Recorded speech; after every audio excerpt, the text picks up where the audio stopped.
Welcome to Painting with Yuk-Sem.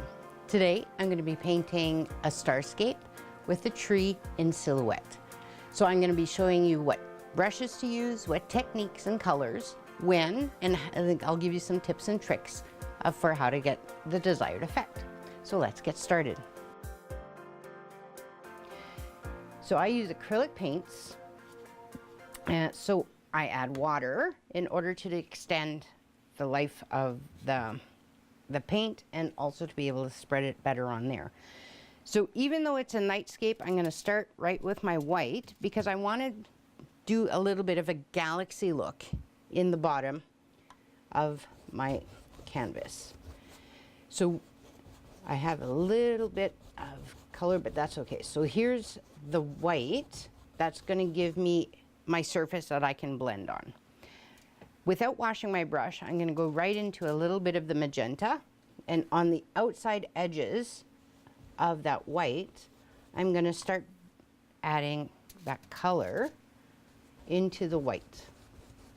So the magenta is going to blend, and now that I have the area, I'm using the brush and I'm going into little X's, so back and forth on both sides, in order to start picking up that white and blending it in, and picking up the magenta and blending it into the white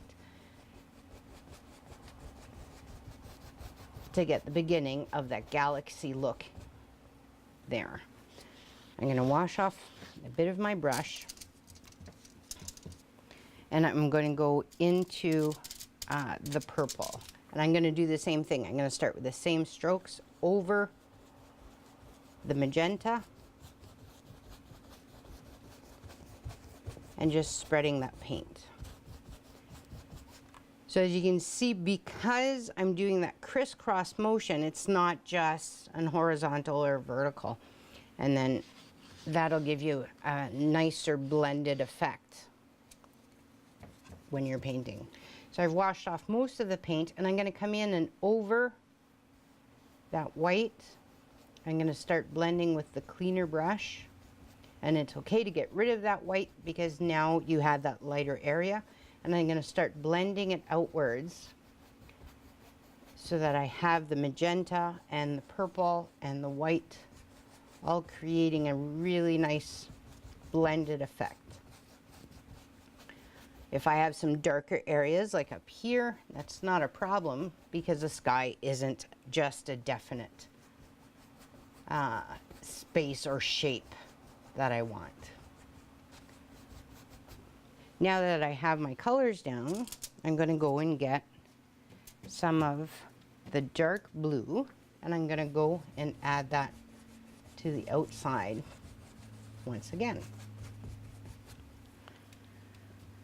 The key to getting nice blending with acrylic paint is either to add a medium, so it's a blending medium, or to add some water to it, so that it extends that time, because acrylics dry so fast that you need a little bit of time to be able to blend your colors. So the colors that I'm using, the magenta, the purple, and the blue, are very, very strong colors. So I want to make sure that when I'm using those bright colors that I wash my brush fairly well before I go in and blend it some more, because otherwise you're going to get a big streak of color. So now I'm going to go and I'm going to pick up some of that blue and some of the purple and start blending it. If there's some areas that I want a bit more purple, you can go and pick some up and bring it in to add to that paint. And it'll give you some of that color. So the night sky is very rarely ever just black, unless, especially in a painting, because you just, it sucks up and takes up so much space. So the way I like to do it is to add a bit of color to it, even though it can be the darker ones, in order to, like the blues and the purples, to give that impression of darkness without just having black in it. Now that I have the basic shape, what I'm going to do is wash off my brush, make sure that that's clean. Actually, I'm going to just change to a dry brush so that it's not, the water and my brush aren't picking up that paint and taking it off, but instead that I'm blending it. So a new dry brush, or if you wash off your brush enough for it to be clean, and what that'll do is that'll start blending it and taking some of that water off and making sure that you don't have too many big brush strokes. Because the last thing you want is to have a big brush stroke that you see that horizontal or vertical line. So you can tell in the middle that I still have those lines. So I'm going to take off some of that color, and I'm going to come in here and just try and blend some of that white. So I'm going to pick up a little bit more of the white, come in here and blend it through. One of the nice things about the night sky and galaxies is that there's no set shape or form that you have to follow. So usually I add a lot of water to my to the painting, but in this one, when I'm blending, what I'm doing is keeping my brush fairly dry so that the paint does stick to the canvas and not blend out too much. So it's blending with the colors that are on there. And then I'm going to go into add a bit of magenta. And again, it's the dry brush. So you see a very different blending of the colors when you're using your brush that's a little bit drier.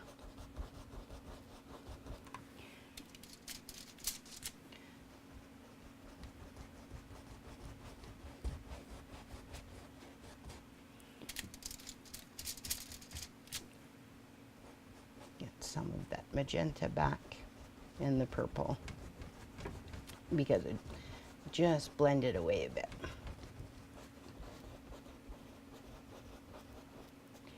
So when you're doing the night sky, it's a matter of layers that you have to add. And don't get too frustrated in the beginning layers, because you're adding the paint. So as it goes, that's how you're going to build that sky. And then all of a sudden, once you've added some areas of light and dark, then you start to get that depth of the sky, and that, especially in this one, of that galaxy. So what I'm doing is I added a bit of white, and I'm just blending in the areas that I see that need a little bit more coverage, and it's going to pick up some of the magenta, it's going to pick up some of that purple, and I'm bringing it out. The key to the galaxy, and the same with clouds, is that they aren't definite shapes. It's always going to be a bit more fluid, and that'll give you a much more natural look. So as you can tell, this guy is ending up being on a diagonal, so I'm just going to work with that and add in some of the clouds, or some of that atmosphere that the light's bouncing off of, in order to add some of that depth into the painting. And I'm just going to blend away some of those lines. And make sure that you're getting that nice blend of colors where there's no definite, you can't tell where one color starts and the other one stops.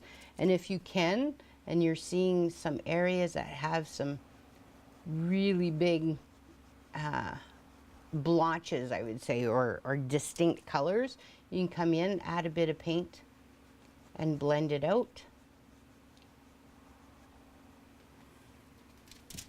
So that you're getting that nice cloudy effect in there. So having a concentrated color is very different from having a big brush stroke of color. So here you can see the magenta, but it's blended out, and the purple here, and that's okay.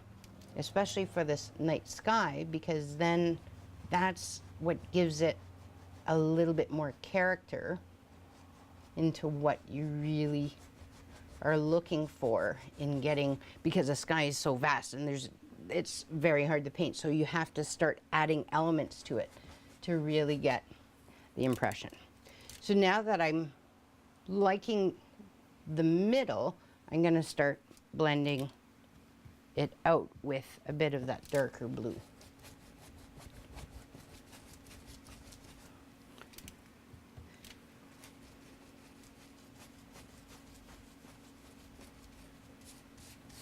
So I'm adding just the blue, and then because it's still wet, I can come in and add some of that sky that's coming into my galaxy area.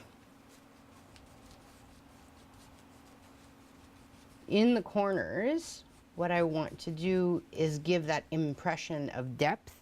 So once I have a bit more blue on it, I'm going to go and grab some black in order to start building out and adding the vastness of space. So that's where you can start adding in that black into your night skies. And if you go just more into the corners, then you don't have a canvas that's just black, but you do have the impression that the area off the canvas does have that blackness of the night sky. And it's picking up some of that blue, which is great because it's just bringing it again into that mix and into the blend.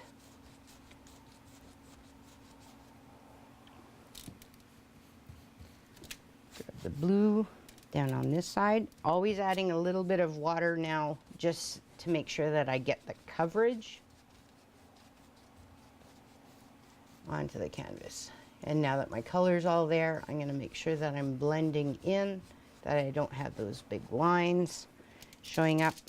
If I do have some areas that aren't getting the coverage, either wait for it to dry and add another layer of paint, or you can just add some of the darker color like the black, and it should give you that coverage you're looking for. And now I'm going to start blending it in.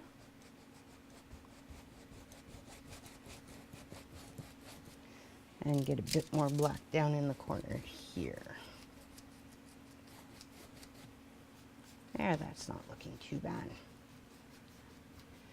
One of the things when I'm painting skies is that, in most backgrounds, if you have a definite idea of what you want, or a picture that, photo reference that you want to reproduce, that's one thing. But otherwise, the best way to do it is to give yourself the flexibility to have the painting come to life as you're doing it. Every time you do the painting, whether it's the same painting over and over and over, every time it'll be a little bit different. You'll pick up a little more water, a little bit more paint, you'll use a different brush. So you have to give it the leeway to actually come to life on its own. And then that makes painting a lot less frustrating when you're excited to see what's going to be created instead of trying to recreate something that's definite in your mind. So in this area here, I've got a round brush with some white paint, and I'm going to come in and I'm just going to lightly feather in an area with some of those clouds from the atmosphere. So because now this paint is dry, it's not going to be blending.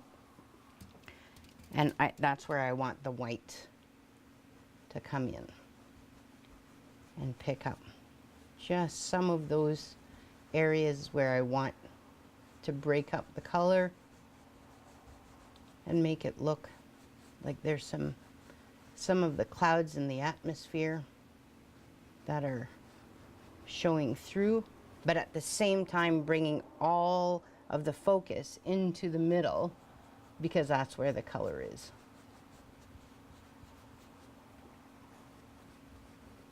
So when I'm doing these, this is more an atmospheric cloud, so it's a little bit more straight or diagonal. These ones are going to be closer or the ones that I'm creating are going to be a little bit closer to our atmosphere. So what we're going to be doing is I've just rounded the tops a little bit to give the impression that they're a bit closer to us. Just rounding the tops and then doing that crisscross motion in order to get the rounded top and then bringing it out in a crisscross motion. Maybe this one's a little bit more defined and it's coming on top of it, just like that. That's one of the great things about painting, is that if there's an area that you just want to add a cloud to, it's your painting and you can do whatever you want, whatever is happening, and however you feel like adding or making, being a creator, you can bring it and make it your own. So in a night sky, there is a sun there. So if you decide what area your sun is coming from, you can add a little bit more light that's going to be hitting, let's say, the bottom of those clouds, because the sun has set, but it's still giving some of the light into the sky. So that's the basic of a night sky. When you're doing stars in the sky, I'm going to use a detail brush. So it's a very small brush. It's the fine detail one. I'm going to go in. I'm going to get some white. I like to use white that's fairly fluid. So I add water to it. And with my detail brush, I'm going to come in. So here's the tips and tricks for stars. Stars are not all the same size, and they're not always placed in the same place. So the way that I like to do it is I will make clusters, and each cluster has to be separate from another. So I don't start in the corner and paint all the stars. I move all over my canvas. So if I want to start here, I'll move all over my canvas, making those stars. That way they're not in a line and it's not in a cluster. The second way I make stars is that I will vary the number of stars. So here I make 2 stars in close proximity. I'll go and get some more paint. In another area, I'll do 3. Over here, I'll just do 1, and then maybe there's a cluster of 4 or 5 over here. If you move around your canvas and do them in clusters that way, and then here I'm going to make a small one. The third way is to vary the size of them. So here, the slightest touch will give you small, itty bitty, but your eye will pick it up when you see the canvas. And over here, let's say there's a bigger one there. So if you vary between the 3 things for your stars, it'll look much more natural. So the first thing is placement. Vary the placement on your canvas. Vary the number of stars in the clusters, and then vary the size. And if you're always coming back and checking in with yourself as you're doing the stars, have I varied the number? Have I varied the size? And where they are on the canvas? That's how you start to get that realistic night sky. If you're really adventurous or an astronomy buff, you can try and do something like the constellations. I try not to, because usually I don't get them very the right ones in the right places, and then somebody will always comment on it. But you can try, if that gives you an idea of how to cluster it. What do I remember Leo or Sagittarius or the Big Dipper to look like? And as you're adding your stars, vary where they are, how big, and the number of them. And that'll give you a nice type of starscape. So the other way that people have done stars is that you can use one of your brushes and you can splatter paint. So in order to splatter paint it, it has to be fairly liquid. So when I'm using a brush, you don't want too much paint, but then you can go and get the liquid paint. There's a caution. Don't do this on your favorite painting, because if you mess it up, then it's there. You'll have to either paint a cloud in front of it or something like that. So what I end up doing is that you have to be far enough away, and what you do is you run your finger back. The caution with that is when you've done it enough, you'll realize what the spray is and how to get it. So you just run your finger, grab a little bit more of that liquid paint, and realize what that splatter is going to do and how far you have to be able to get it where you want. And like I said, it's after a bit of practice, that's where you can get to a point where you know what it's going to do and what type of, the different brushes, different bristles, different texture of your paint, all of that will come into play as to what you want to try. So this is more of a technique that needs a little bit more practice than just, but it's definitely more fun.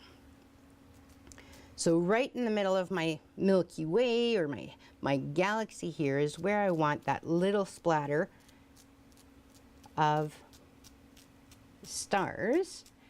And you can't see it from far, but when you come in close, that gives you, your eye picks up that there's more behind those bigger stars that you've painted. So that's one way to get a really nice starscape.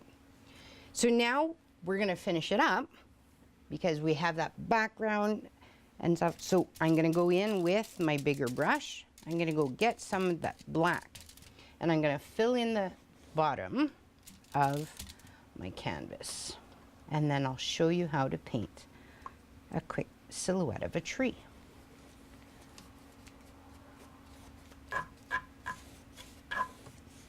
So in order, you can paint just the sky and leave it as just that. I'm going to create a ground on it, which will give it that height. So I want my ground to look like it's got a little bit of trees to it. So I turned my brush, it's now vertical, and just by dabbing and moving my brush up and down, it's creating a faraway tree line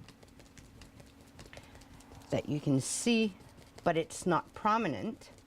And by making sure that I continue the tree line and that texture that's in the paint all the way down to the bottom, then it looks like there's a depth to those trees. Now we've covered the bottom. I'm going to show you how to use a fan brush. So the fan brush is flat, but what they've done is that they've pressed together all the bristles and it fans it out. It creates, this can be scary, and every painter has seen it. Sometimes it's scary to use. It's actually not that bad.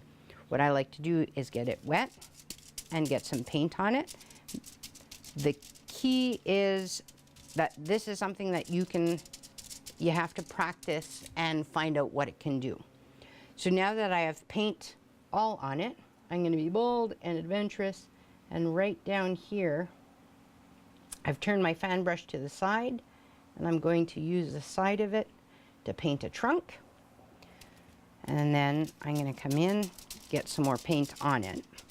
So the fan brush, one of the things is that get used to using corners of it, the whole thing, and then moving your brush around.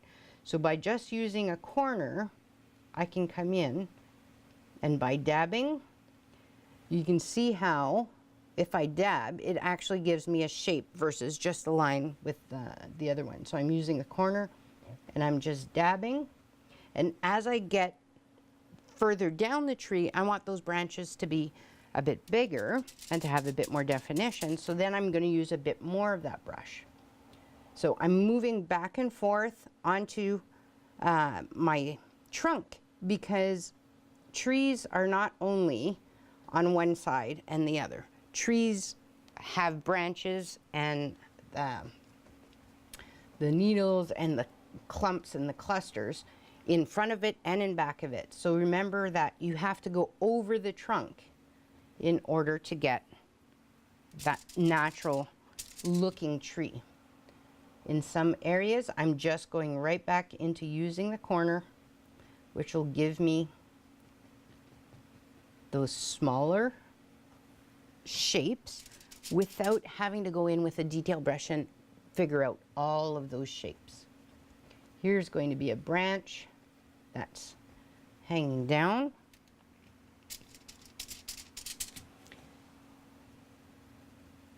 Again, over the trunk, you see the trunk through it, but this one's coming over. I want the majority of the branches to be in the middle of bringing the eye to the Milky Way. That'll bring it back up. So I have that flow in the painting. So the clouds bring it up, you see the tree, it grounds it, and then the stars and all that color. So when you see it, it actually has a little bit of movement to it. So I'm making sure that I have a few more branches in the middle of my canvas, because that's where I want the viewer or the audience to view and for their eyes to go on my painting. And you can see that by using a fan brush, I've just saved myself probably almost an hour of going in with a detail brush and trying to recreate all those little ones. So that's something I hope that you have fun with. Give it a try. It looks scary and you think that it's a specialized tool. It's not that bad once you start painting with it.